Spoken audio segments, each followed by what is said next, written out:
Today we'll be moving on from water limited production and the soil which you've been working on for the last 2 weeks now to what we call nitrogen limited production.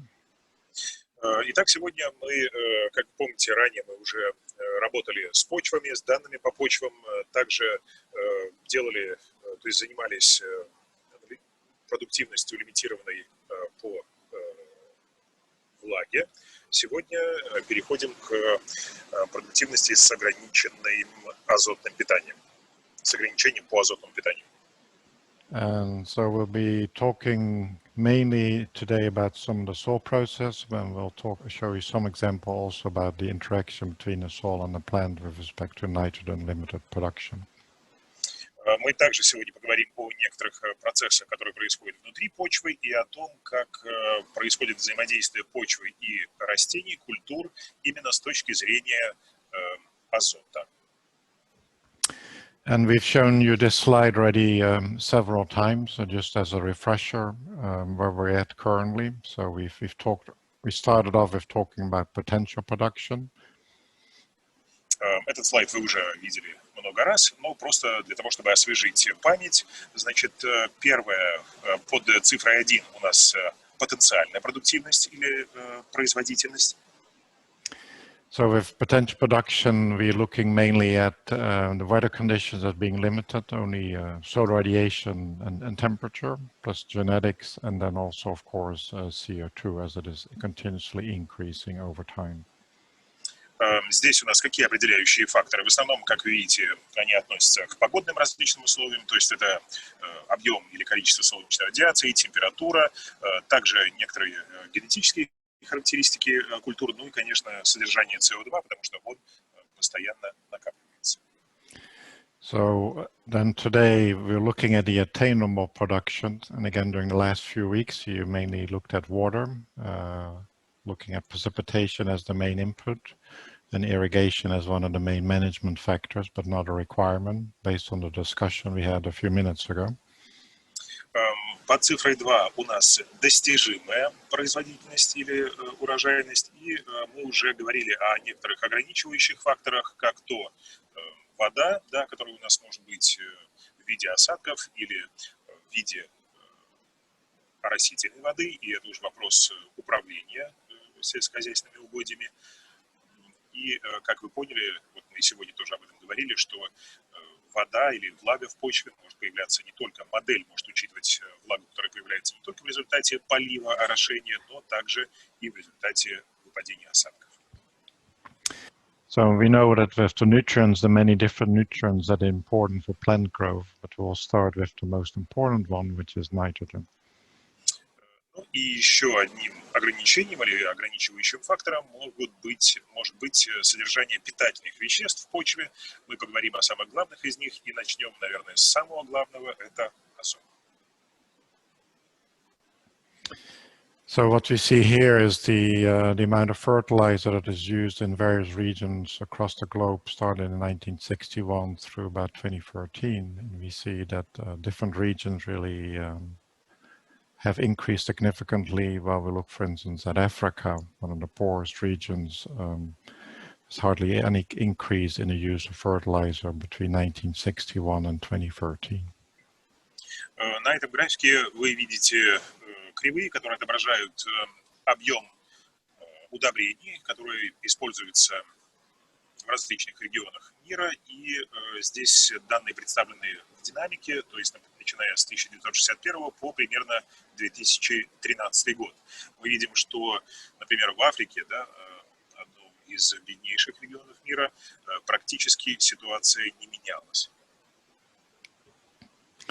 So why is fertilizer so important? So what you see here as an example is India, and partially related to the Green Revolution and the impact of fertilizer use on overall cereal yield over time, again starting in 1961 through 2008. Но в других регионах как раз-таки ситуация была совершенно другой. Вот на этом графике вы видите пример Индии. На графике опять же представлены данные по потреблению удобрений, начиная с 1961 по 2008 год. И на том же графике, то есть другим цветом, обозначена урожайность зерновых культур. So if you look at the continuous red line, cereal yield around 1961 was a little bit less than 1 tons per hectare. And in 2008, the last time when we had data, cereal yield has increased to about 2.7 tons per hectare. And I'm using the y-axis on the right-hand side. И вот если вы обратите внимание на кривую, которая красного цвета, мы видим, что в самом начале, когда потребление удобрений было достаточно незначительным, там удавалось получать примерно урожайность 1 тонну или даже чуть меньше 1 тонны с гектара, в то время как к 2008 году, когда выросло уже потребление удобрений, мы видим, что они смогли достичь урожайности более 2,5 тонн с гектара. We can see that this increase in yield is highly correlated to the amount of fertilizer that was applied. If you look at the vertical bars in 1961, there was hardly any fertilizer used. While right now in 2008, there's about 25 million metric tons was applied in fertilizer, with most of it applied in nitrogen, which is the red component of the vertical bar.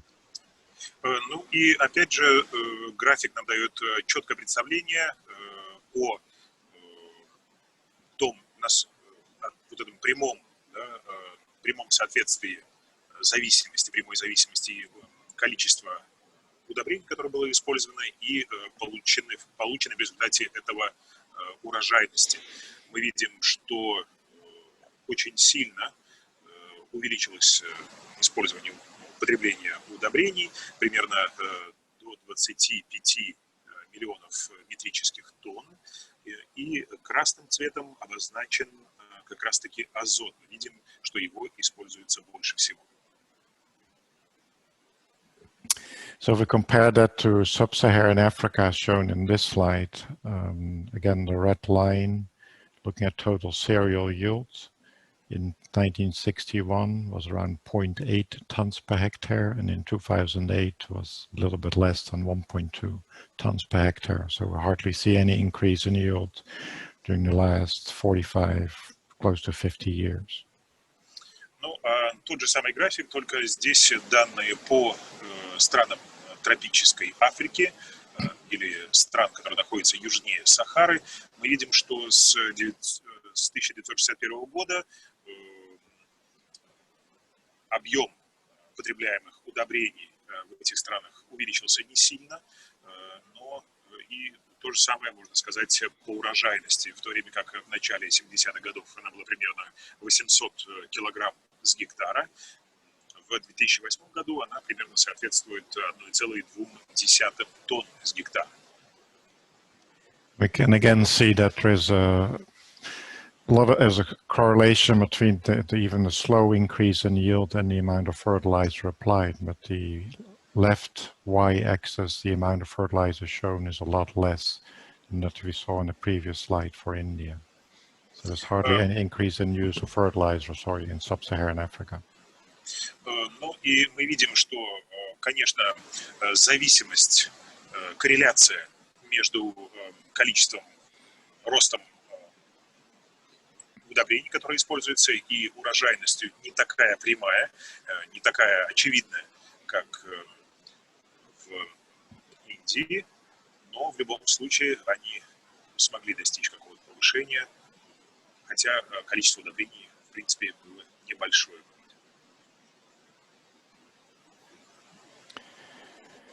So nitrogen use, you can see a significant increase in the demand of fertilizer, especially as we saw in the previous two slides, in many of the developing and developed countries where we see continuous increase in nitrogen use, basically to increase crop production. В общем-то, здесь представлены глобальные данные по росту мирового спроса и спроса на удобрения, в частности на азотные удобрения. И это еще раз подтверждает те данные, которые мы видели на предыдущих двух графиках. То есть, что потребление ежегодное удобрений, и в частности азотных удобрений, во многих странах мира растет.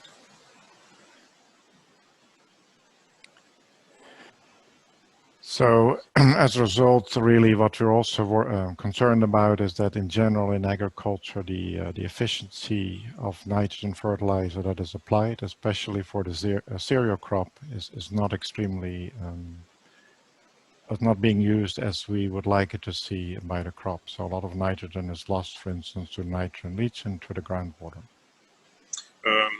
Второй комментарий, который следует сделать по поводу удобрений и конкретно азотных удобрений, это то, что эффективность применения азотных удобрений, особенно в развивающихся странах и в отношении зерновых культур, которые применяются на угодьях под зерновыми культурами, она достаточно низкая. Очень большой процент азота теряется в почве.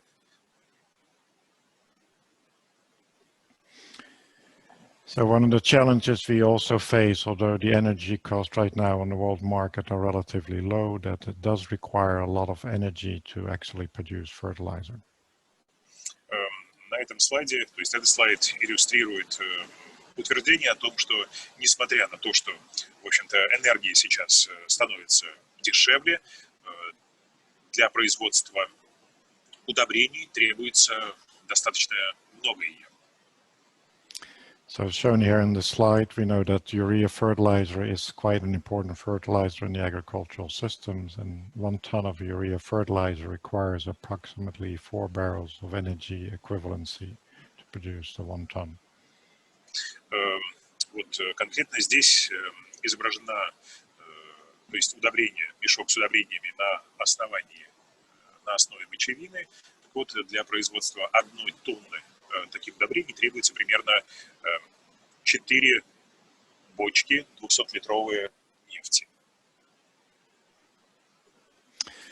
So one of the challenges we face again when we bring in a new component for simulation is actually the complexity of the entire system we're looking at.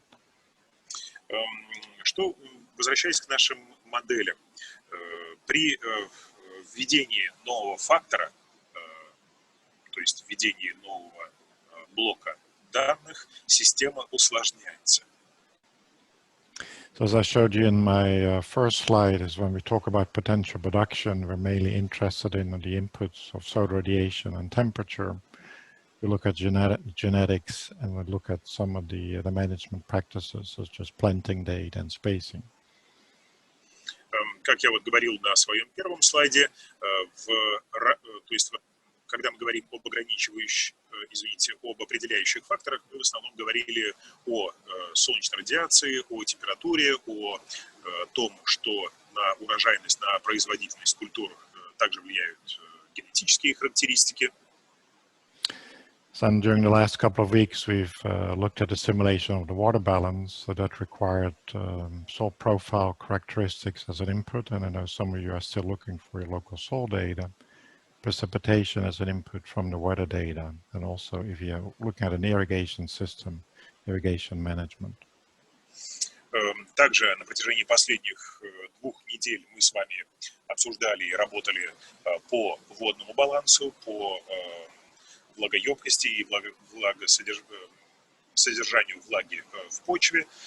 Там, соответственно, мы учитывали вводные данные по осадкам или по орошению и, соответственно, соответствующие практики управления сельскохозяйственными угодьями.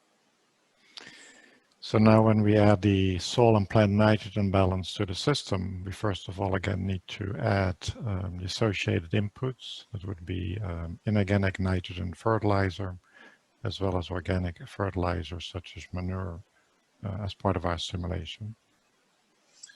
Ну, а сейчас, когда мы будем говорить о дополнительном факторе ограничивающем, в данном случае это у нас азот, нам нужно будет учитывать как содержание неорганических, так и органических питательных веществ в почве. К органическим мы можем отнести, например, навоз. То есть все эти дополнительные вводные данные будут усложнять модель.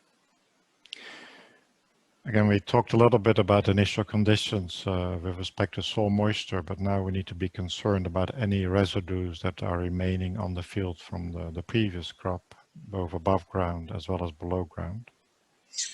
Также мы с вами говорили об исходных условиях или об исходном состоянии. Мы имели в виду, например, содержание влаги в почве. Сейчас нам нужно будет учитывать различные остаточные вещества, которые остаются, например, на поверхности почвы или внутри почвы после сбора урожая. And now for the soil profile, in addition to looking at the water movement, we now need to be concerned about both the inorganic and organic components of the soil nitrogen system. И сейчас, что касается структуры почвы, нам, кроме влаги, которая содержится в грунте, нужно будет учитывать еще и различные органические и количество органических и неорганических веществ. So here are some examples, a little bit simplified, of the different types of nitrogen that we have to deal with in the agricultural system in general.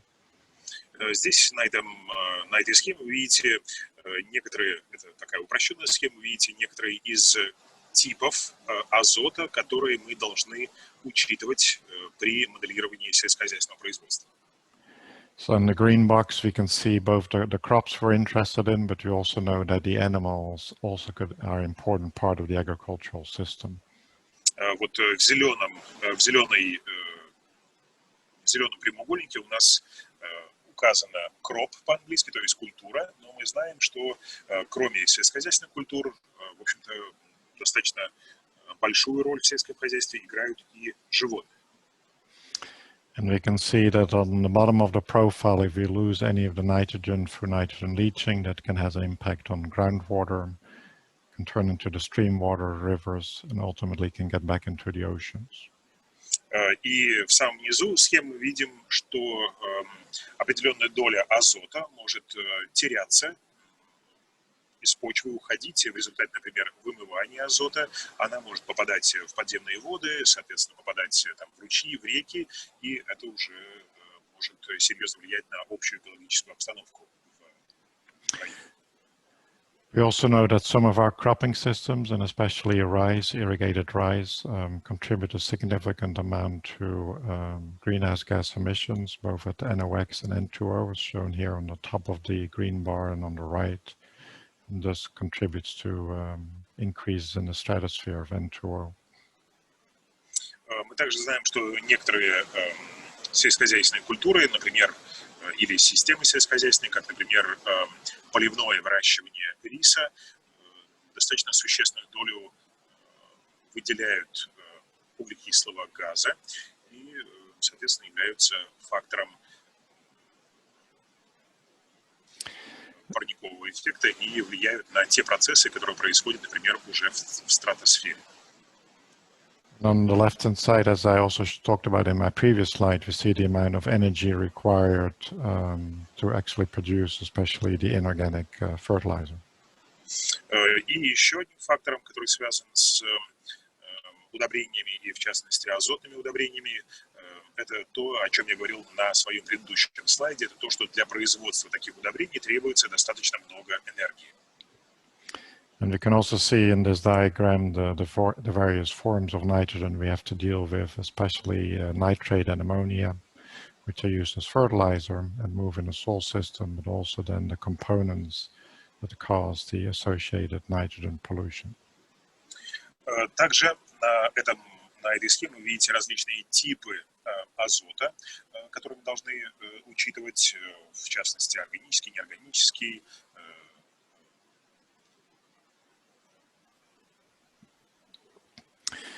So what we need to talk about when we go back to our simulations, really, the role of nitrogen as for plant nutrition, how it is being used as a fertilizer, both inorganic and organic format, what we call here the myriad of transformations, because there are many different forms of nitrogen, and then how nitrogen actually affects the various plant process, ultimately affecting final yield. Почему мы начали свой разговор именно с азота? Потому что он действительно играет очень важную роль в сельском хозяйстве, в развитии растений, то есть, можно сказать, ключевую роль в питании растений. Также это достаточно широко используемое удобрение в различных формах, то есть он может быть органический, неорганический.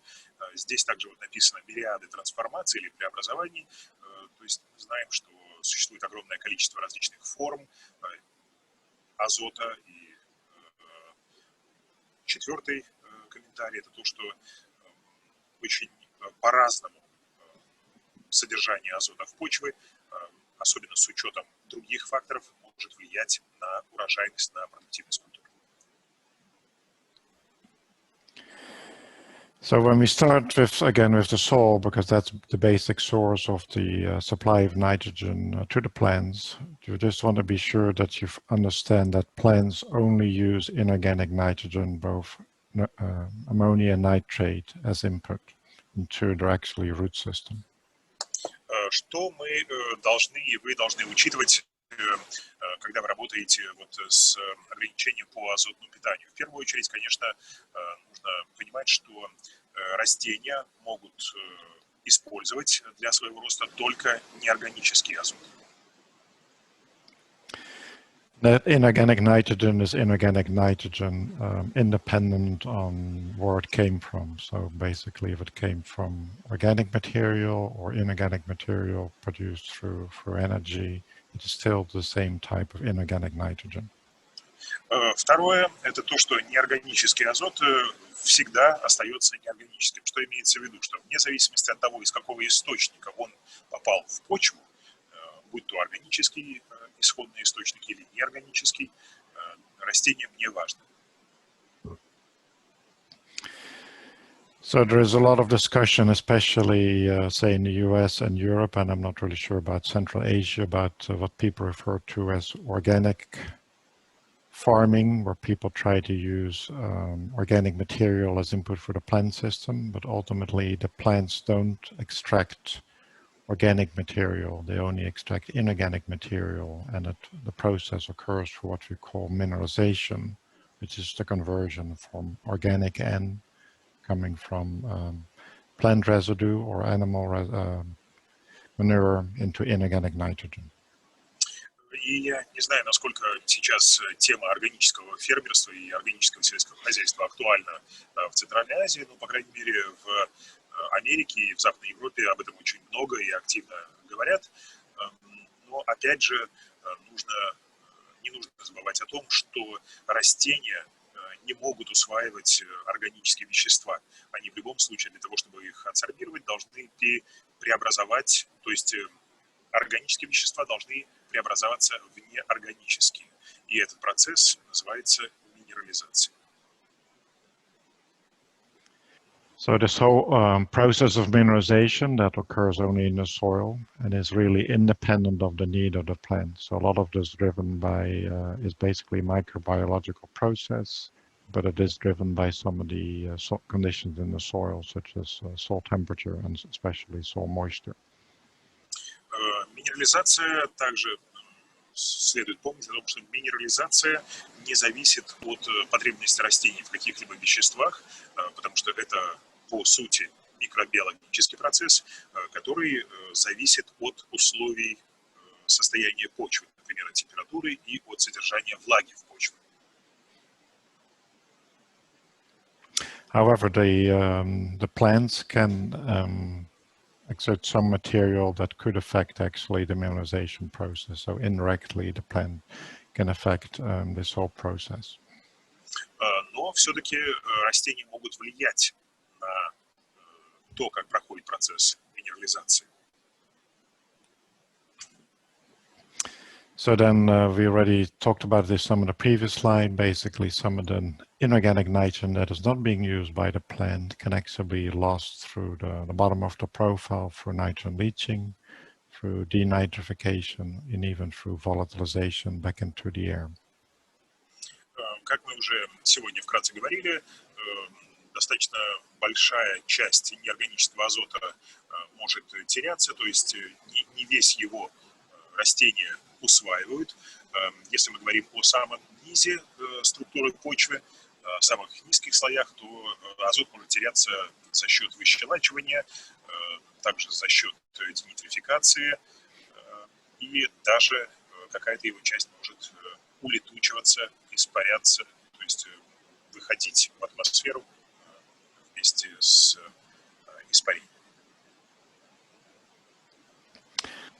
So the soil organic material, soil organic carbon does have an important impact on, especially in low input systems such as sub-Saharan Africa.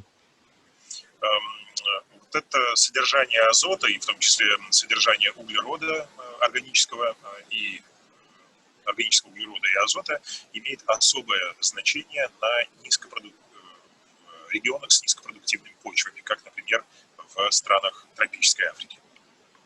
And unfortunately, in systems where the fertilizer input is very low, we can see here in the slide that actually the soil organic carbon decreases over time. So a comparison here between Nigeria and Burkina Faso, which have different levels of soil organic carbon based on their cropping system and the amount of fertilizer applied. И в тех странах или в тех зонах, где не используется много удобрений, мы в частности видим примеры здесь Нигерии и Буркина-Фасо, то есть без внесения в почву дополнительных удобрений мы видим, что содержание почвенного углерода существенно снизилось. So we are able to simulate some of these declines in soil organic carbon with our crop models, but we really will not be spending a lot of time discussing that in the current lecture today. Следует сказать, что модель DSAT может моделировать в том числе вот эти процессы снижения содержания органического углерода или азота в почве, но мы сегодня в рамках сегодняшней лекции не будем уделять этому внимания. So just a little bit of a summary with respect to the soil organic matter processes in the system.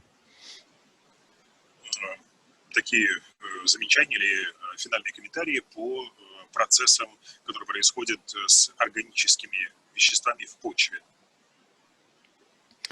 So together with the organic carbon, which is part of the residue material, we also have to talk about the elements such as nitrogen, phosphorus.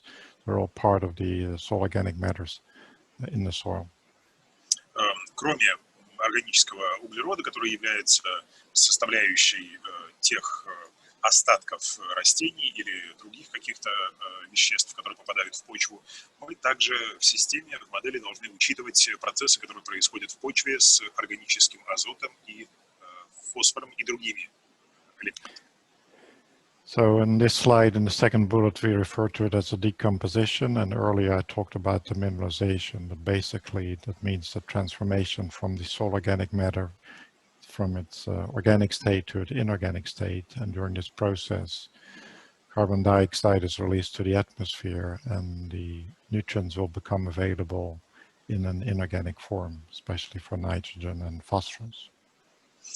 Мы уже говорили сегодня о минерализации. В общем-то, это что? Это процесс распада органических веществ до состояния неорганического.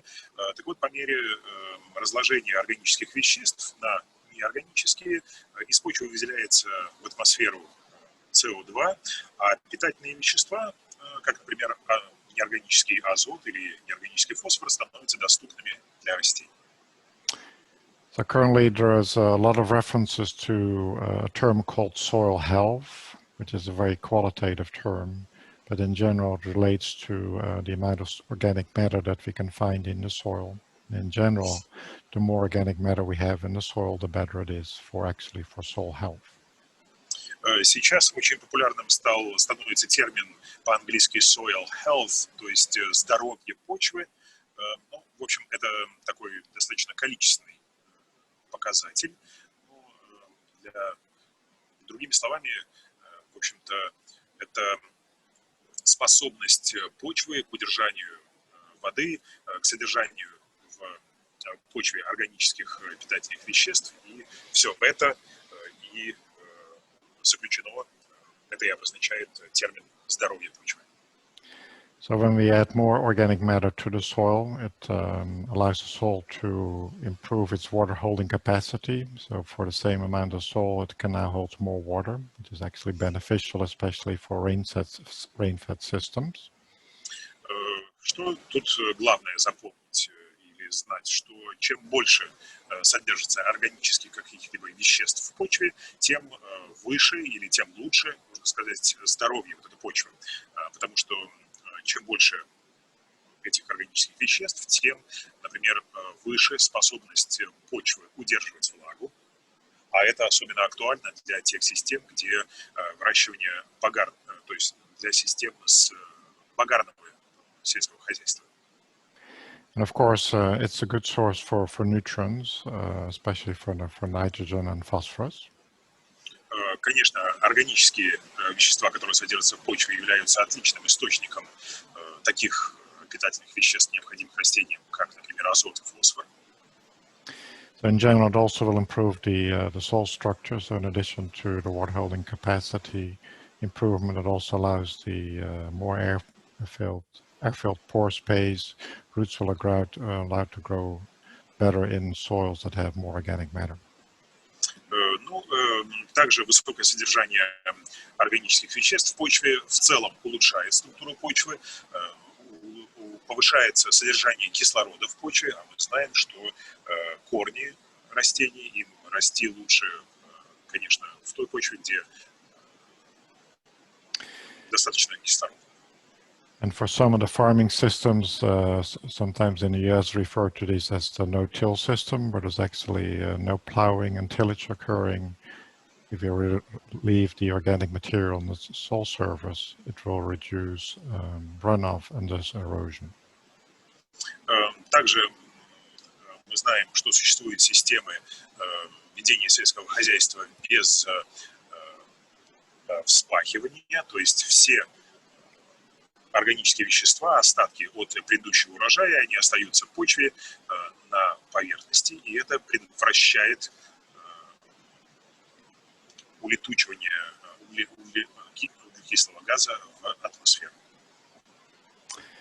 And then finally, currently, with respect to climate change, soils are also considered as a potential sink for carbon.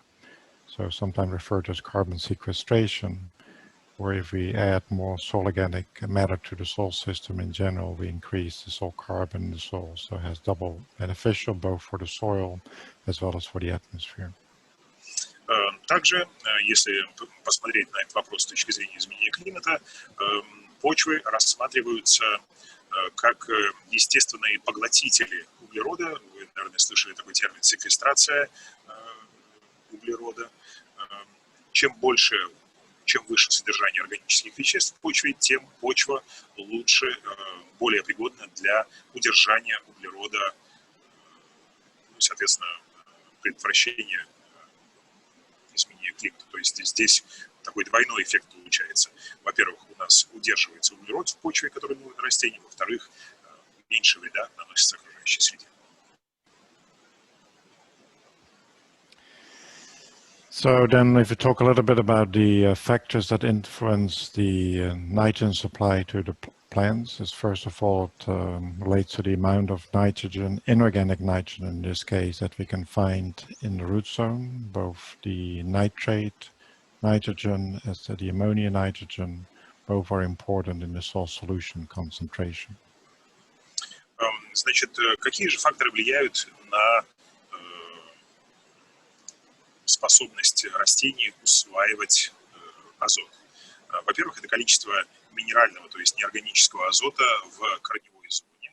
И здесь имеется в виду как аммониакал азота, так и нитрат азота, то есть концентрация этих растворов.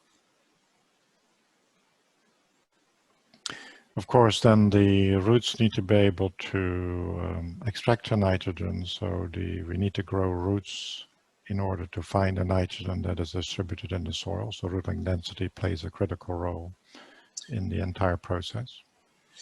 Также очень важна длина корней или длина корневой системы, потому что растению для того, чтобы дотянуться до этого азота и собрать его из почвы, требуется корни. Then we have what we call a maximum nitrogen uptake per unit root length. So there's somewhat of a limit with respect to the total amount of nitrogen that can be extracted by the roots on a daily basis or an hourly basis.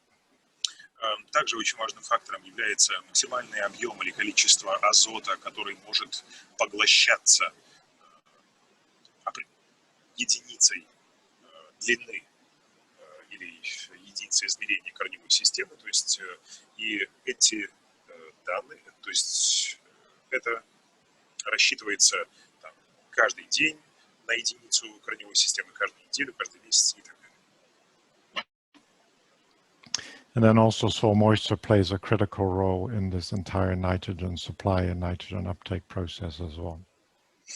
Также содержание влаги в почве является фактором, который очень сильно влияет на способность растений усваивать азот.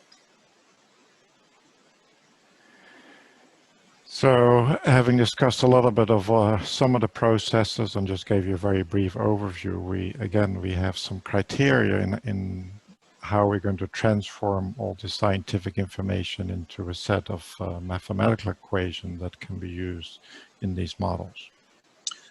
Так как мы говорим о процессе моделирования, поэтому мы для себя определили следующие критерии, как же вот эти все научные знания, вот эти наблюдения перевести в понятные для математической системы какие-то математические выражения.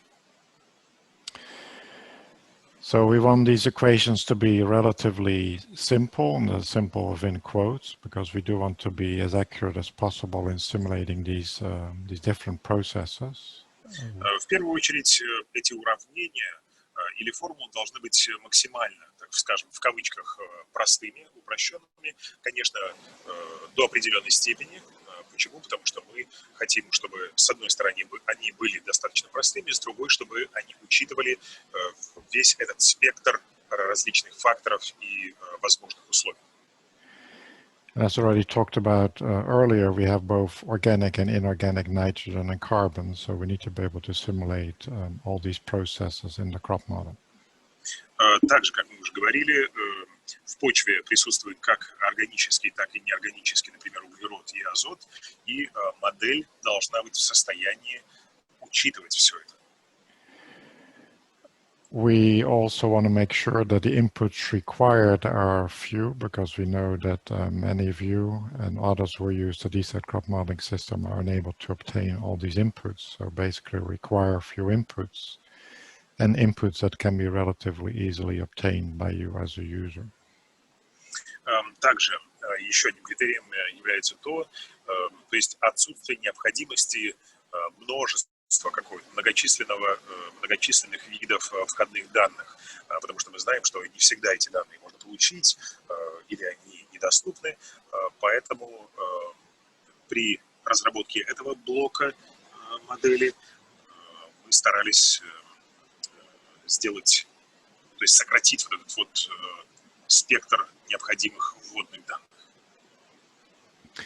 And the entire process of what we refer to as the mineralization of the organic matter, the fate of the residues, there are a lot of different processes occurring, and we need to try to be sure that we are able to simulate all those different processes. Sometimes they refer to these as both the stable carbon as well as the mobile carbon in the system.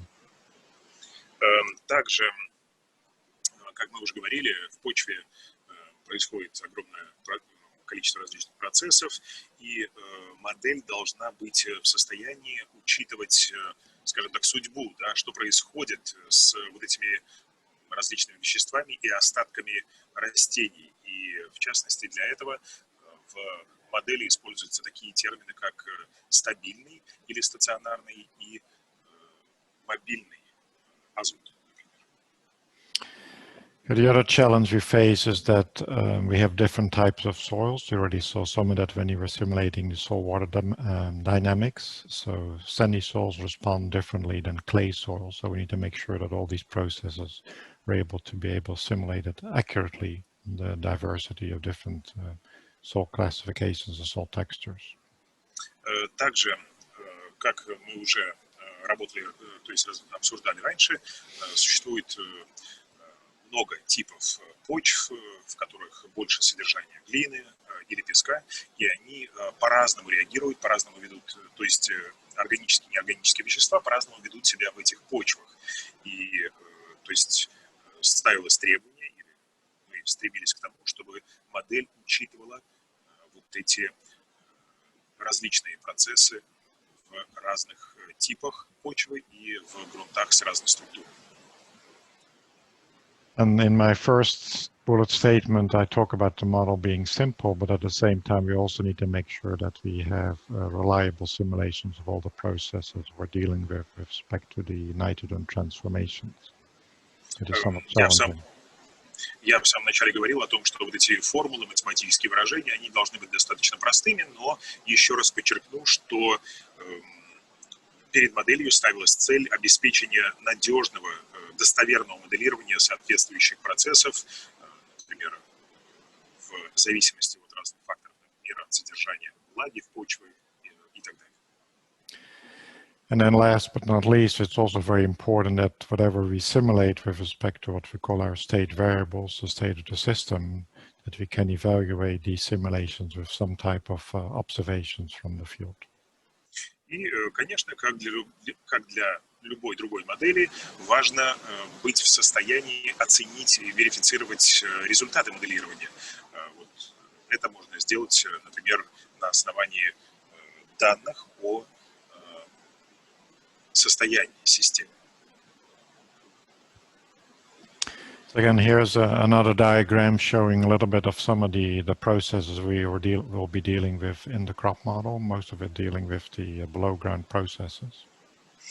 Здесь на этой схеме видите некоторые из процессов, которые должна учитывать модель, с которой мы будем работать. В основном это процессы, которые происходят под поверхностью почвы. So starting with the bottom center is the soil organic matter is a very important part of the soil system. We already talked about it briefly in the previous slides. Как мы уже говорили на наших предыдущих слайдах, центральное место здесь, или очень важное место, занимает содержание органических веществ в почве. So we talked a little bit about the mineralization of soil organic matter from its organic form to its inorganic form, but we can also have immobilization of the inorganic nitrogen into organic form, both for nitrate and ammonia. Мы вкратце говорили о минерализации, то есть о процессе преобразования органических веществ в неорганические, но также происходит и процесс так называемой иммобилизации. И, в общем-то, это справедливо как в отношении фосфора, так и в отношении азота. As shown on the left, some of the nitrate components can be turned into what we call denitrification, resulting in N2O emissions back to the atmosphere. Вот, например, в левой части слайда мы видим отображение процесса денитрификации, о котором мы тоже говорили. То есть это когда часть азота возвращается в атмосферу. And on the right, we can see ammonia volatilization, again, from ammonia fertilizer, again, but can be released into the atmosphere as well. И справа мы видим процесс возвращения. То есть вот я говорил о том, что часть аммония может теряться в результате испарения вместе с влагой, тоже попадать в атмосферу. Now we already briefly talked about the inputs, both in the form of inorganic nitrogen as well as organic fertilizer through the plant residues and manure. Мы уже также говорили с вами о органической и неорганической составляющей, например, азота, то есть он может поступать в почву как в виде удобрений, так и с навозом.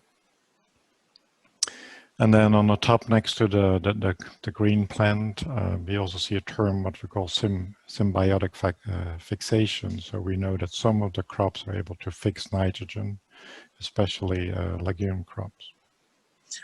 И вот здесь в левой верхней части слайда вы видите, по-английски написано symbiotic fixation, то есть симбиотическая фиксация или удержание. Мы знаем, что некоторые растения способны удерживать азот. Это, например, относится к семейству бобовых. So here in a nutshell, as a summary, all the various processes we currently have in our DSAT crop modeling system. So the processes are shown on the left, and the main factors that influence these processes are shown on the right. Здесь на этом слайде вы видите все процессы, которые в модели DSAT учитываются. У нас сами процессы слева. По-английски у нас process simulated, то есть моделируемый процесс, а справа мы видим основные факторы, которые влияют на их развитие. So as we can see that many of these processes do occur in the soil. So as a result, the soil temperature and soil water have a major impact on these processes, as well as the some cases soil pH or the carbon to nitrogen ratio or the carbon pool. Как видите, многие из этих процессов происходят внутри почвы, поэтому на них огромное влияние оказывает, например, температура почвы или содержание влаги в почве, или, например, соотношение между углеродом и азотом, или, например, кислотный баланс. So I'll probably discuss some of these processes in a future presentation, but I'd like to move on.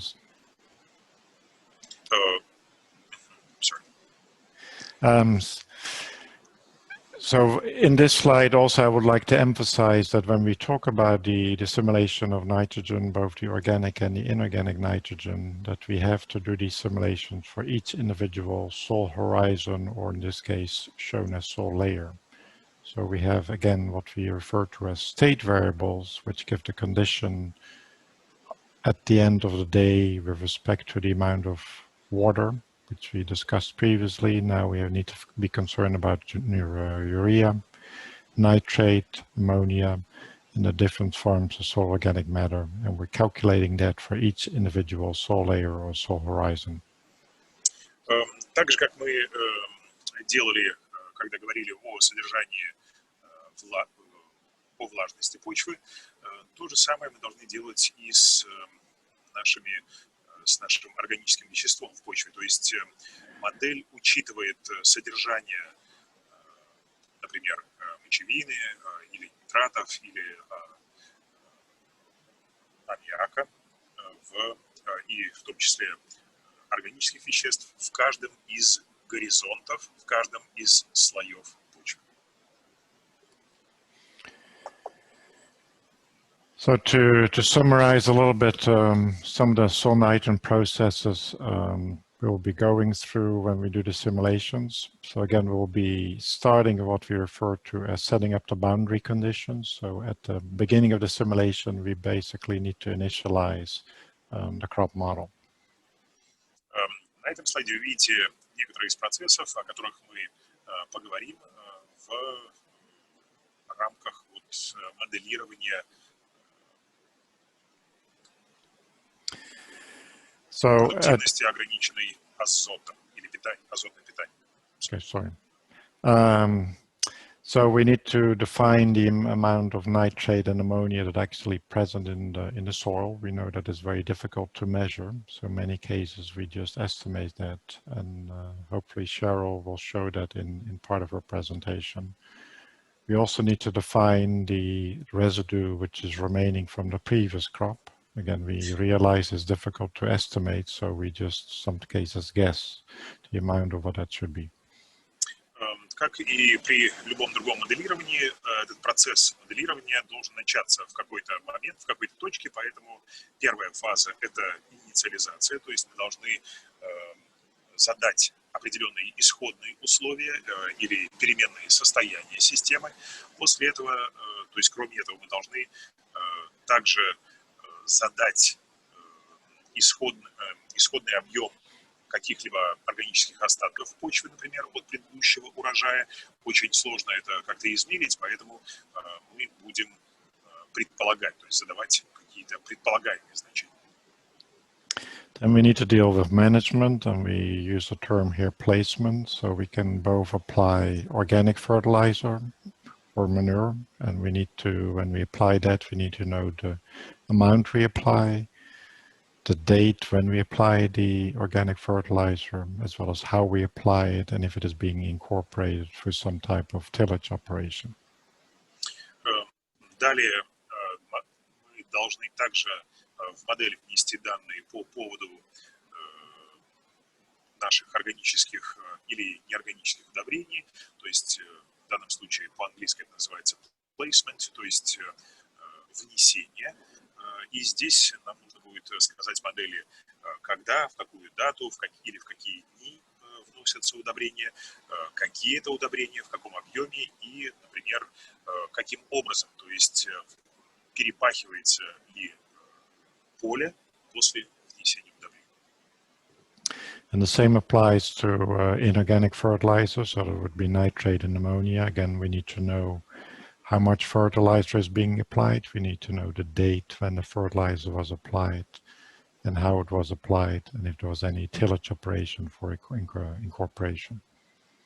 То же самое относится и вот это было раньше, это было в отношении органических удобрений, то же самое относится к неорганическим азотным или фосфорным удобрениям, то есть когда были внесены удобрения, сколько их было внесено, каким образом и перепахивалось ли поле после внесения. And we need to deal with the many forms of what we refer to here as nitrogen transformations, simulating the transformation from organic nitrogen to inorganic nitrogen and from inorganic nitrogen to organic nitrogen. Также мы в модели должны учитывать вот эти различные процессы преобразования, которые происходят внутри почвы с азотом, то есть его разложение органического до состояния неорганического и наоборот.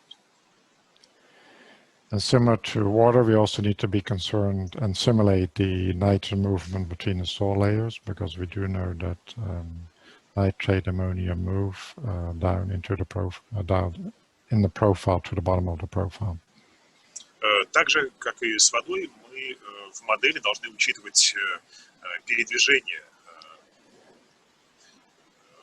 в данном случае азота, между слоями почвы, вверх и вниз.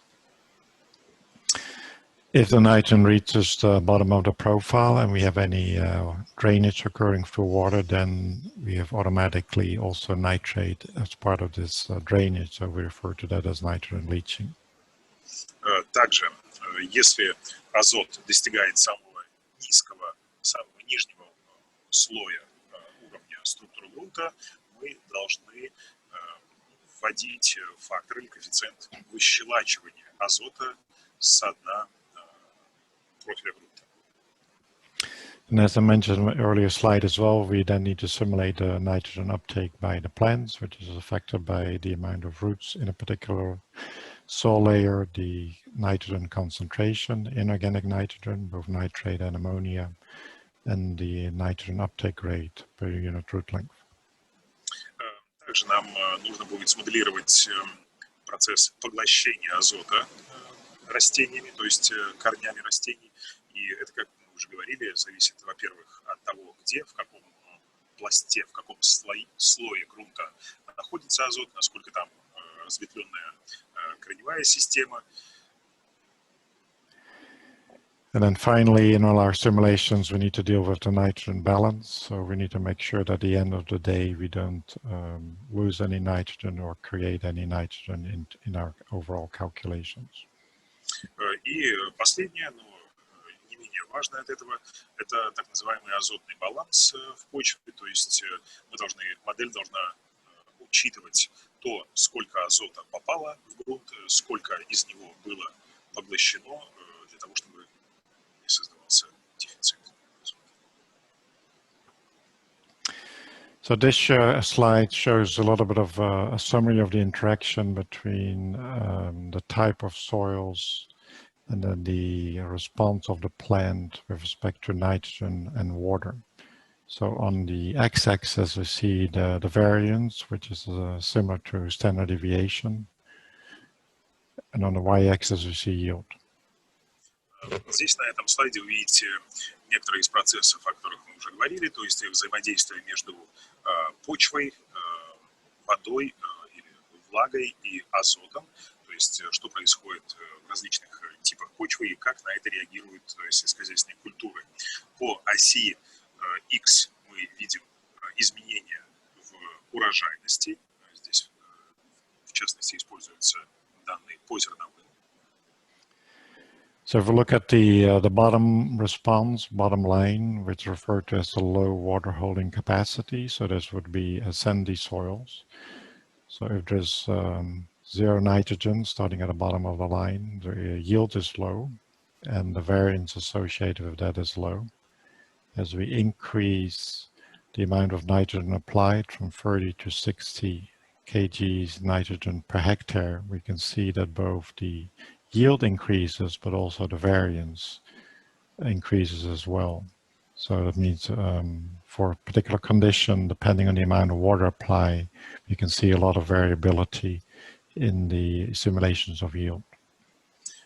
Итак, значит, у нас по оси X это средняя урожайность, а по оси Y это вариативность или изменение, да, вариативность урожайности. Так вот, если мы говорим о почвах с низкой способностью влагоудержания, наверное, то есть это у нас песчаные почвы, мы видим, что при нулевом внесении азотных удобрений у нас вариативность достаточно низкая тоже, но при увеличении количества удобрений азотных, которые вносятся в почву, в такую в песчаную, например, где-то от 30 до 60 килограмм на гектар, вариативность растет как урожай, так и вариативность. So if you look at then the top line, which is referred to as the high water holding capacity, you see the reverse trend. So we apply a high amount of nitrogen for that particular soil. It could be silty soil, maybe clay soil. The yield is high and the variance is very low. Если мы посмотрим на сплошную линию, не пунктирную, а сплошную, так вот, эта кривая отображает процесс, который происходит с урожаем при внесении азота в почвы с высокой влагоемкостью. Мы видим, что при внесении большого количества удобрений получается очень высокий урожай и очень низкая вариативность. And as we decrease the amount of nitrogen applied, we can see that, of course, the yield decreases, but also at the same time, the variance increases with a smaller amount of nitrogen. Но что интересно, при внесении меньшего количества азотных удобрений мы видим, с 60 до 30 мы снизились. Мы, конечно, понимаем, что падает урожай, но вариативность увеличивается. So a few other examples of the response of maize crop, in this case, to nitrogen. There's actually, again, a fairly old experiment conducted in 1989 at the University of Florida here in Gainesville. Здесь вы видите еще результаты другого моделирования. Этот эксперимент уже достаточно давно был проведен в нашем университете, где-то в 1989 году, по кукурузе, то есть как эта культура реагировала на внесение азота. So this was a nitrogen fertilizer response experiment where the lowest amount of nitrogen applied was 0 N, shown here on the x-axis on the left, and the highest amount of nitrogen applied was 300 kgs per hectare. Здесь мы видим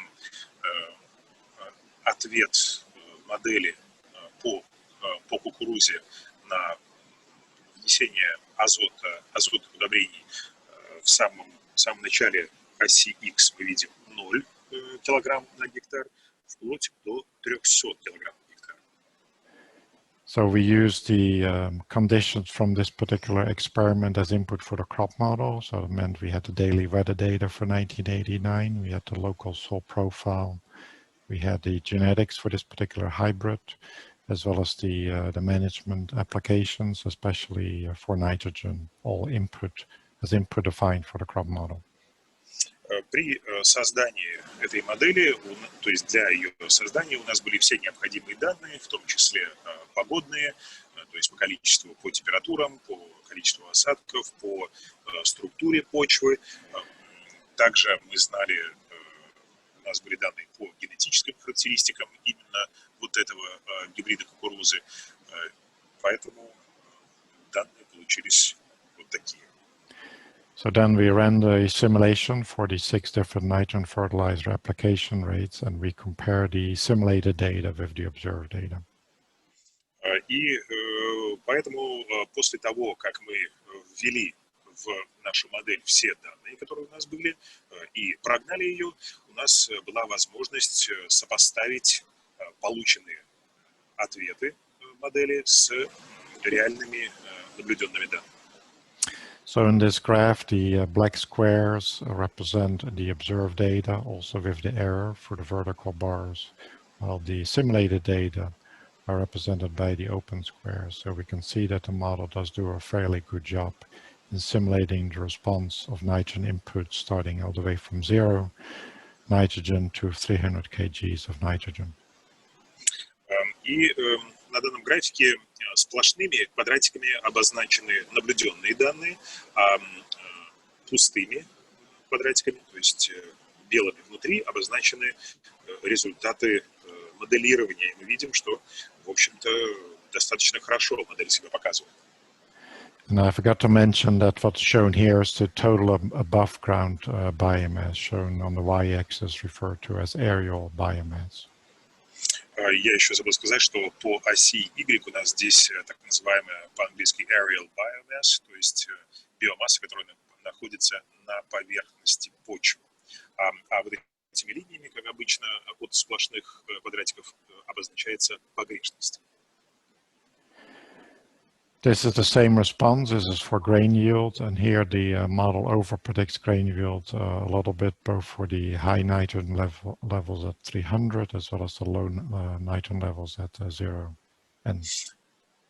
Здесь мы видим немножко другую картину. Мы видим, что модель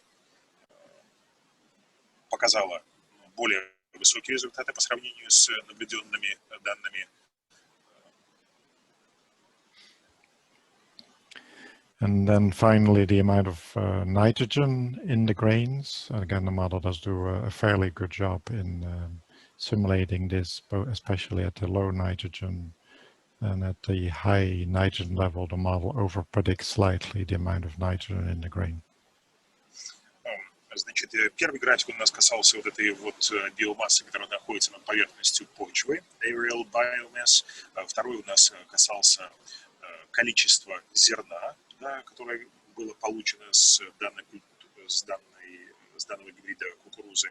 И третий график отображает содержание азота в зерне. Мы видим, что здесь также модель показывает себя достаточно хорошо.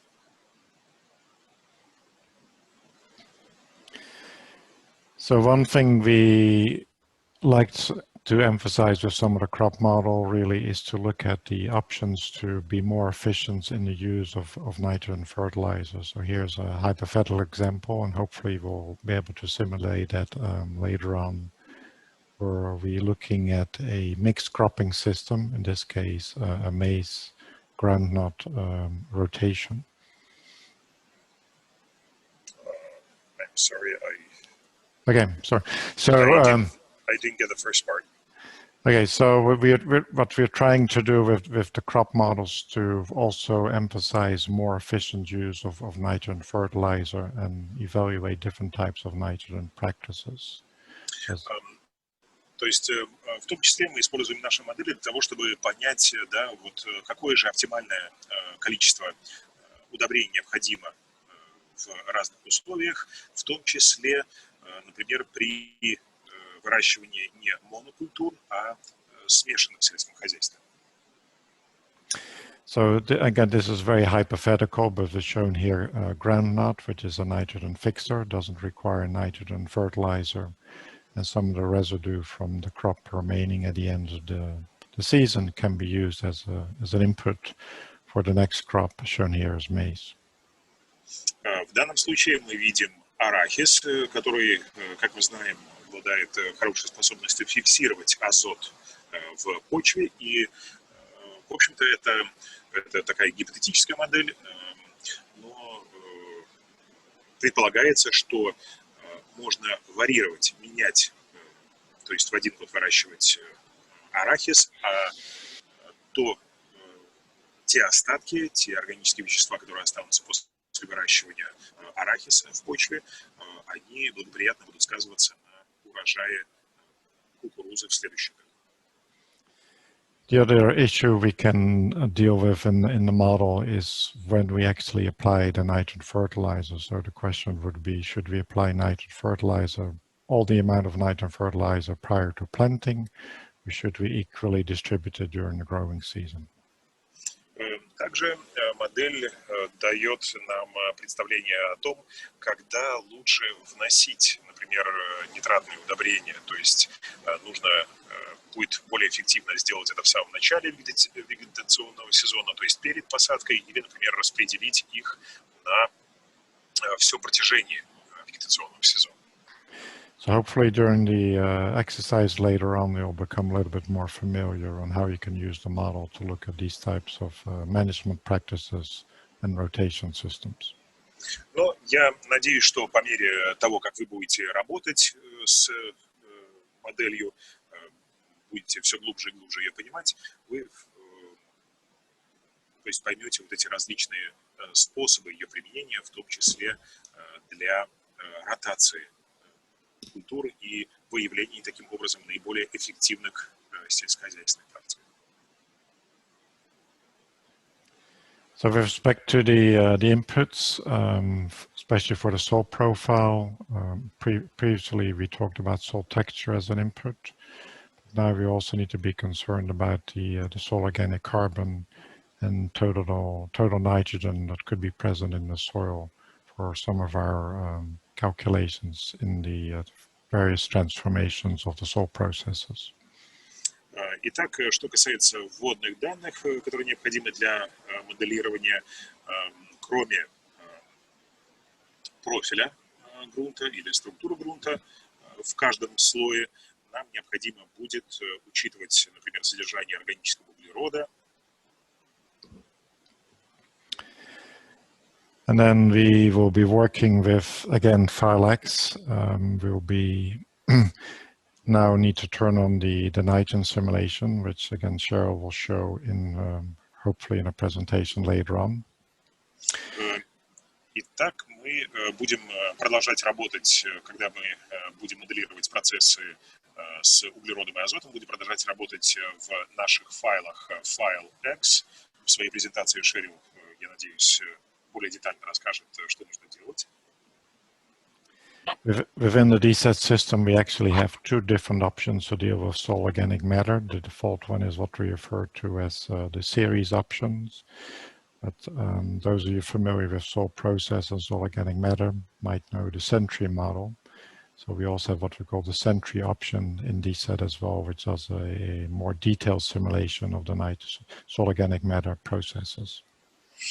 Что касается содержания органического вещества в почве, по-английски soil organic matter, внутри модели DSAT используется так называемая опция или вариант CRS, то есть это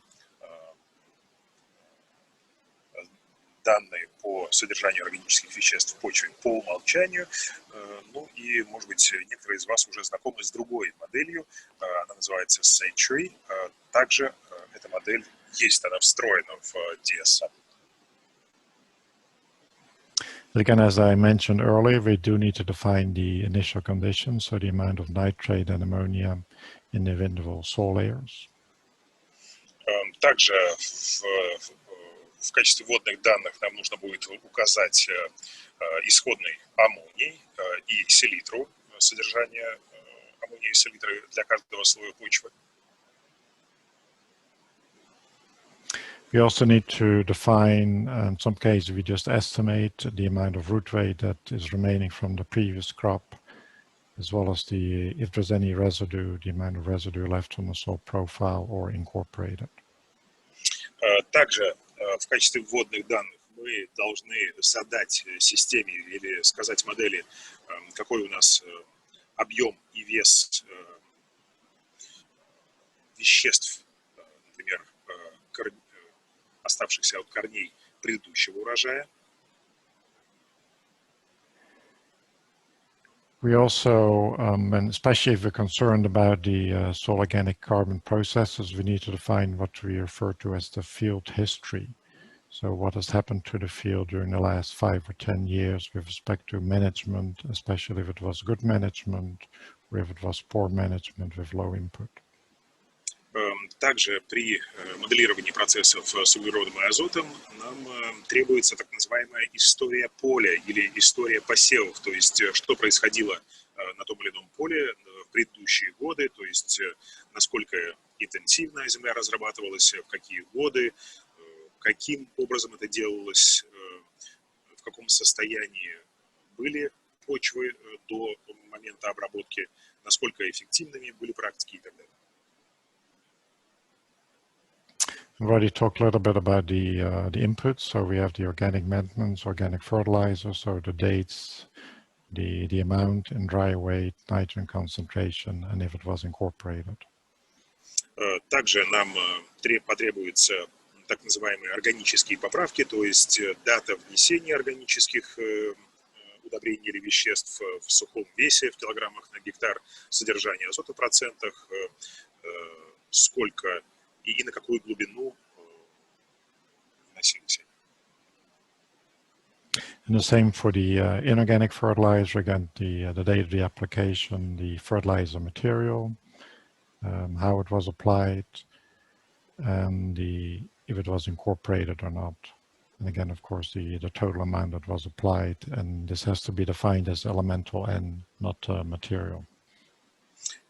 То же самое относится к удобрениям, то есть не к органическим веществам, а к удобрениям, то есть когда они вносились, в каком виде вносились, например, в виде мочевины, способ внесения и количество не в материальном, а уже в азотном содержании. Again, you will see this in the next demonstration, but again, to emphasize that now, in addition to turning on the simulations for the water balance, we also will be working with the nitrogen balance. Здесь вы видите страницу окно X-Build, и видим, что кроме данных по содержанию влаги в почве, мы уже здесь включили процесс по азоту. So this was my last slide. I think I will refer questions